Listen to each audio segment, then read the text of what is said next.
বাঁকুড়ার কোতুলপুর বিধানসভা কেন্দ্রের কোতুলপুর সবজি বাজারে বিজেপির দেওয়াল লিখন গোবর দিয়ে মুছে ফেলার অভিযোগ ঘিরে শুরু হয়েছে রাজনৈতিক চাপানোতর। দেওয়ালে লেখা ছিল, ধর্ষকের সরকার পাল্টানো দরকার, চাই বিজেপির সরকার। এই লেখাকে কেন্দ্র করেই নতুন করে উত্তেজনা ছড়ায় এলাকায়। বিজেপির অভিযোগ, রাতের অন্ধকারে তৃণমূল আশ্রিত দুষ্কৃতীরা পরিকল্পিতভাবে এই কাজ করেছে, যাতে তাদের প্রচারে বাধা সৃষ্টি করা যায়। স্থানীয় বিজেপি নেতৃত্বের দাবি, ভোটের আগে বিরোধী কণ্ঠস্বর দমিয়ে দিতে এই ধরনের কাজ করা হচ্ছে।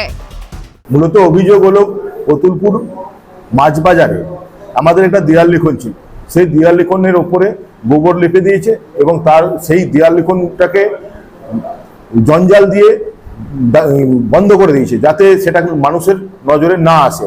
এরকম সমস্ত বিধানসভার মধ্যে সমস্ত এরিয়াতে ঘটছে।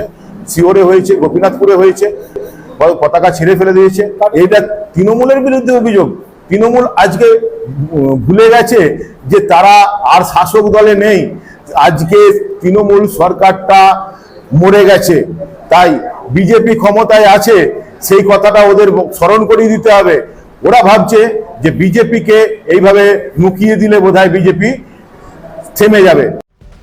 তৃণমূল এই অভিযোগ সম্পূর্ণ অস্বীকার করেছে। তৃণমূল প্রার্থী হরকালী প্রতিহার পাল্টা দাবি করে জানান, এটি বিজেপির নিজেদের গোষ্ঠীদ্বন্দ্বের ফল। তিনি বলেন, বিজেপি ইচ্ছাকৃতভাবে এই ঘটনা ঘটিয়ে তৃণমূলকে কালিমালিপ্ত করার চেষ্টা করছে। আপনি জানেন যে বিজেপির কোতুলপুরে কটা গোষ্ঠী? নিজেরাই নিজেদের দেয়াল কোন গোষ্ঠী মুছছে ওদেরকে জিজ্ঞাসা করুন। ওরা 14টা গোষ্ঠী একদল গোষ্ঠী লিখবে, একদল গোষ্ঠী মুছে আমার মমতা বন্দ্যোপাধ্যায়, আমার দিদি এবং আমার দলকে ওরা কালিমালিপ্ত করতে চাইছে।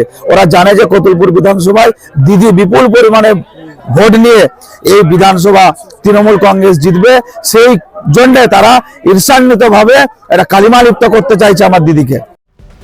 ভোটমুখী বঙ্গে পারদ ক্রমশ চড়ছে। 1 ইঞ্চি জমিও ছাড়তে রাজি নয় শাসক বিরোধী কোনো পক্ষই। এখন শেষ হাসি কে হাসে, তার জন্য অপেক্ষা চৌঠা মেয়ের। রাহুল কর্মকারের রিপোর্ট, ক্যালকাটা নিউজ।